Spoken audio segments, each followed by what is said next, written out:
This is an important video today, folks, because today we're going to talk specifically about the eight things that those lawyers who are going to be submitting amicus briefs in support of Mr. Rahimi in the Rahimi case, 8 things they absolutely, in my view, must not do. Must not do. These are the 8 legal landmines that the people who support Rahimi must not do in the Supreme Court when they submit their briefs. We're going to go through them quickly in just 1 second. Hey folks, I'm Mark Smith, host of the 4 Box of Diner, proud American gun owner, constitutional attorney, member of the U.S. Supreme Court Bar, and author of First They Came for the Gun Owners. Make sure you check it out on Audible, Kindle, and in, of course, paperback. All right, folks, so 8 things that those individuals, those lawyers, those groups, who may be thinking about submitting an amicus brief in support of Zaki Rahimi, and thus in support of the Second Amendment and the methodology of interpreting the Second Amendment as set forth by Heller and Nyserpa versus Bruen. This video is for you. There are 8 critical things that must not be done if you support the Second Amendment in your briefs. Do not make any of these 8 mistakes. I should let you know that I published this article setting forth these items in the excellent publication online, The Reload. Of course, we've had Stephen Katowski on here before, a CNN contributor, as well as the founder and editor of The Reload. If you support and are interested in gun rights and gun stories, Second Amendment issues, you should definitely check out the online magazine, The Reload, for great content if you haven't done so already. So again, I wrote an article here because I wanted to get it out, but now I want to do a video because some people prefer videos over articles. So that's the purpose of this video. And also there's a lot of people that watch this video who might not get a chance to read this article. So here's the bottom line. 8 things that must not be done. Number 1, under no circumstances, should a person submitting a brief on behalf of Rahimi say that there's something wrong with the Nyserpa versus Bruen methodology. Just to jog your memory, Nyserpa versus Bruen is the methodology of text first as interpreted by the Supreme Court, meaning the text of the Second Amendment first is reviewed and analyzed, and then if a modern-day gun control law is implicated by the text of the Second Amendment, then the burden shifts to the government. And what does the burden shift to the government mean? It means that at that point, the government is going to lose that case. When in doubt, throw it out, meaning when in doubt, the government gun control law goes away, unless and until the government can satisfy its burden to show that the modern-day gun control law is somehow a part and parcel of a long-standing tradition, a well-represented tradition in American life of restricting the use of firearms in some particular way. So this is a very powerful interpretive legal methodology for us in the Second Amendment community for many reasons. And this is why since June of 2022 through today, we've seen far more Second Amendment victories on behalf of the right to keep and bear arms over gun control than we saw in the entire decade between the Heller case in 2008 and, of course, Nyserpa versus Bruen in 2022. So whatever you do, do not criticize Bruen. Do not say it's too hard to apply. Do not say it's inadequate in any way, shape, or form, because that is the entire purpose of what Merrick Garland is hoping to achieve with bringing this Rahimi case, which is really a silly case to be bringing to the Supreme Court, given the fact that this statute, 18 U.S.C. 922 G8, is rarely enforced and rarely used. Maybe it's used 30, 40 times a year all across the United States. It's really a meaningless statute. So the reason why Merrick Garland is foisting this upon the U.S. Supreme Court is simply to destroy the Bruen methodology, which is favorable to the right to keep and bear arms. Merrick Garland wants to have complete governmental authority and control to take away our rights and our gun rights, and do not let him do that. Thus, do not criticize the Bruen methodology in any respect. Number 2 is, under no circumstances should you argue or ask for a return to judge empowering interest balancing. Do not argue for tiers of scrutiny. Do not argue for strict scrutiny. Do not argue for intermediate scrutiny. Do not argue for any kind of balancing of the interest between the right to keep and bear arms on the one hand and some sort of governmental interest or public policy or violence prevention program on the other hand. Under no circumstances should you do this for many reasons, one of which is the Supreme Court has already specifically rejected it. They said in Bruen the following, quote, Heller and McDonald do not support applying means and scrutiny in the Second Amendment context. Instead, the government must affirmatively prove that its firearms regulation is part of a historical tradition that delimits the outer bounds of the right to keep and bear arms, period, close quote. That is what we want. We want history. We do not want interest balancing. The problem is if you engage in interest balancing, all the cases that are brought involving these gun control cases are brought in blue states with blue state judges.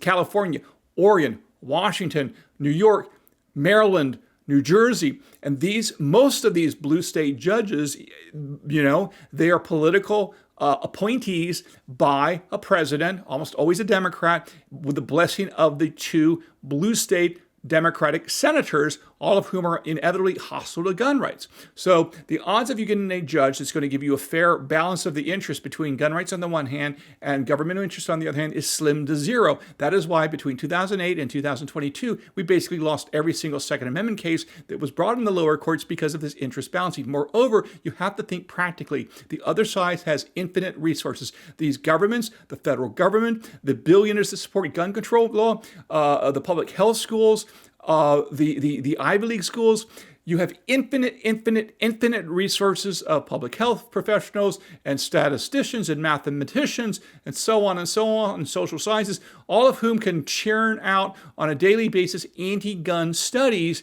That is simply not the case because anyone interested in the right to keep and bear arms is never going to get into those schools. It's very unusual. There may be a few exceptions, but as a general matter, it's not going to happen.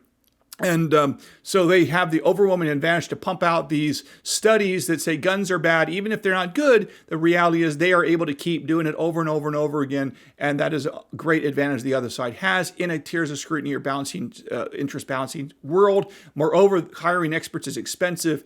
And unlike the other side that has infinite resources, the Second Amendment community does not have infinite resources. It has relatively limited resources compared to the other side. So therefore, you do not want to have, every single organization in the gun rights space has to spend hundreds of thousands or even millions of dollars hiring, social science experts to testify about statistics, regression analysis, and so on in order to justify the right to keep arms in a particular case. So thus, you want to stick with history and not any kind of balancing. Do not ask for any kind of interest balancing. That is a terrible mistake. The third thing you should also not do, and we've talked about this before because I wrote, I think, arguably the definitive article on this in the Harvard Journal of Law and Public Policy. Under no set of circumstances should you be arguing that any other time period is relevant for the interpretation of the Second Amendment other than the year of our Lord 1791 and that period of the founding era, specifically because, as you know, when the Second Amendment was adopted, it was adopted in 1791 along with the rest of the Bill of Rights. And as a consequence, we must look to what the people that adopted,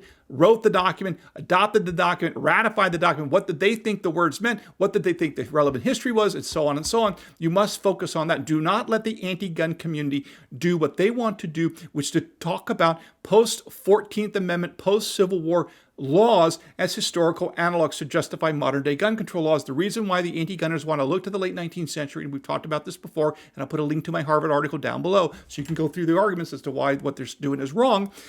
The reason why the anti-gunners want it is there's a lot more historical analog gun control laws in the late 19th century. The reason for that is manyfold, one of which, of course, you had laws that were trying to really mess around with the former Confederate soldiers. You also had a lot of laws that were really based in racism, where they were trying to make sure that the freed African-American slaves could not get guns. So that's why you see a rise in all sorts of gun control laws in the late 19th century. But the 19th century is not relevant to the Second Amendment, except as a confirmatory analytic. And what that means is you start with 1791. You want to focus on 1791, the founding era, for interpreting the Second Amendment, because that's exactly how the Supreme Court does it with every other aspect of the Bill of Rights, including the First Amendment, as we saw in the Espinoza versus Montana case, the 2020 case written by Chief Justice John Roberts, that laser focused on the 1791 First Amendment's history. That is the relevant time period. And don't forget, in Espinoza, Chief Justice John Roberts rejected 30 state laws in the late 19th century, post-Civil War 19th century period, 30 state laws that would have undercut the scope of the First Amendment as understood in 1791. And Chief Justice John Roberts, along with the rest of the Supreme Court, rejected those late 19th century historical analogs as not being relevant. Again, late 19th century things can confirm or affirm the 1791 understanding of the Second Amendment. It cannot contradict or undercut it. What the anti-gunners want to do is to use gun control laws from the late 19th century to undercut the 1791 understanding of the Second Amendment. Do not suggest that's allowable. The relevant time period is 1791. If you and I enter into a contract today, the relevant question is to what you and I understood the contract to meant today. What did the language we used today? What did it mean today? What was our intent today? That's the relevant time period. Someone reading our contract 100 years from now might have opinions about what you and I thought, but the relative operative moment in time is when the contract is entered into today. That is, by analogy, the Second Amendment. The Second Amendment was entered into as a social contract with the country in 1791. That social contract must be understood at the time it was entered into by we, the people. That's 1791. It's not 100 years later in the late 19th century.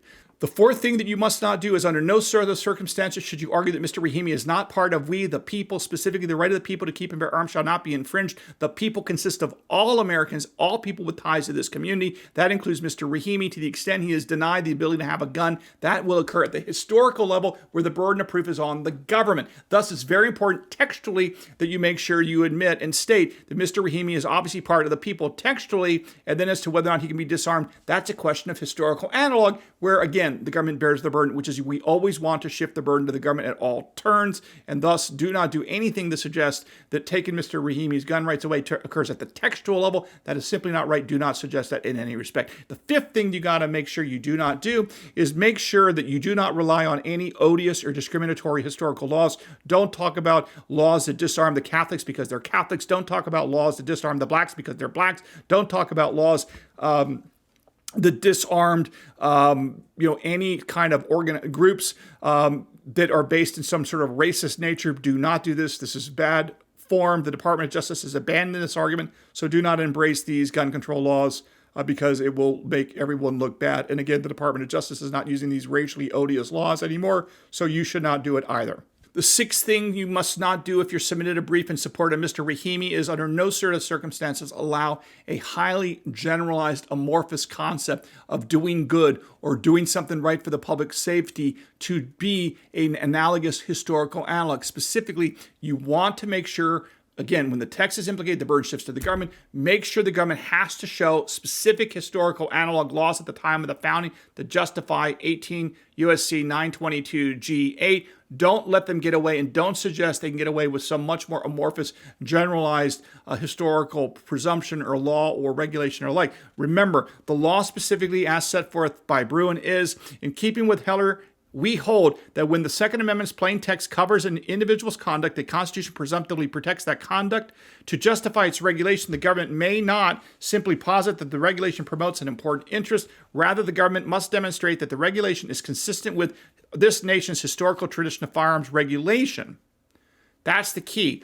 Firearm regulation. Make sure that there are specific laws that are being cited that justifies what the government is doing here. It cannot be airy-fairy, general, like, doing good for government, because what inevitably happens is the anti-gun experts or the anti-gun lawyers try to talk about, they say, there's this law was enacted to preserve the peace, this law was enacted to help the public good, this law was enacted to keep the public peace, these kind of very generic amorphous concepts, but anything can be justified with those very airy-fairy 30,000-foot level, high concept level things, but that's not what the Supreme Court said in Bruen. Specifically, again, you have to, if you're the government, come forth with specific analog laws.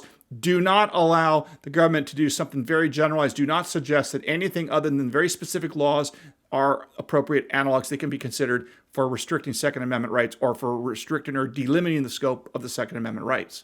The seventh thing, this is extremely important. Do not suggest in any respect that at the time of the founding, it was not a serious concern to protect women from men who might try to assault them or batter them in any respect. Do not suggest or basically to say that that was just understood not to be a problem. You have to specifically argue as much as possible that at the time of the founding, the founding fathers, the founding generation, the people that lived at the time were always very concerned about protecting women against men that would abuse them, whether they be husbands or otherwise. And that was a social concern that existed at the time of the founding. That is a very powerful historical fact to establish. It is simply the case that that is true, that women were indeed respected, notwithstanding what the anti-gunners are trying to say. For example, just to give you an example of how this is dangerous, in the New Mexico argument where the governor tried to, have that blanket ban on carriage all around Albuquerque, New Mexico, remember that? Okay, during the oral argument, the lawyer that represented the New Mexico governor specifically said that one of the problems with Bruen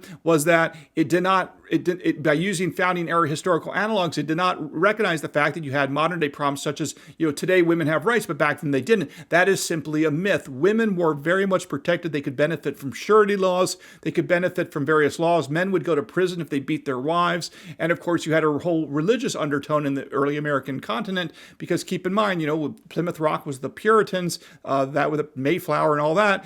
You had all these sort of, religious concerns about making sure people did the Christian-like thing. king, among other things. And of course, that meant respect women and respect others, including your wives. So the bottom line, it was frowned upon to do anything violent toward anyone, including women or your wife, I should say women and wives and so on. And therefore, do not do anything that undercuts this notion. It's very important under the Bruen standard that a social problem exists at the time of the founding, because if the social problems such as protecting women existed at the time of the founding, it was something the founding fathers were aware of at the time of the founding, and they did not enact gun control laws. That is a powerful piece of evidence that 18 U.S.C. 922 G8 is unconstitutional, as that was discussed in Bruen, because Bruen says if there's a social problem that existed at the time of the founding, we still have today, and the founders did not use gun control laws to address that problem. That is powerful evidence that gun control laws to address that problem or perceived problem today are unconstitutional under the Second Amendment. And the last thing you should not do is do not quote the Heller dictum about presumptively lawful regulations. That language there somehow suggests that allows the Supreme Court or any court to get away from actually doing the work. Specifically, those laws that say it's presumed that felons and possession laws are not unconstitutional. Again, that was all in dicta language. It was not binding. It was not before the court in Heller or in Bruen. So whatever you do, do not suggest that language about presumptively lawful regulations in those cases is somehow binding on the Supreme Court, or that somehow that means anything more than it was just a general observation by the court that they presume that when you do the analysis, those things will be constitutional, but the analysis was never actually done. So do not suggest that language in those cases is somehow more important than it really is, because it's really not that important at all, because again, they did not make specific findings. They were just given a general observation of what they think would happen upon analysis, but someone still had to do the analysis that they're going to do now, of course, in Rahimi. So, okay, folks, I hope you learned a little bit something here, but if you're going to do an amicus brief, or you're thinking about doing an amicus brief in support of Mr. Rahimi, I think the briefs are due October 4th, I want to say. But whenever they're due, whatever you do, make sure you do not make any of these 8 mistakes I've just set forth here in this video,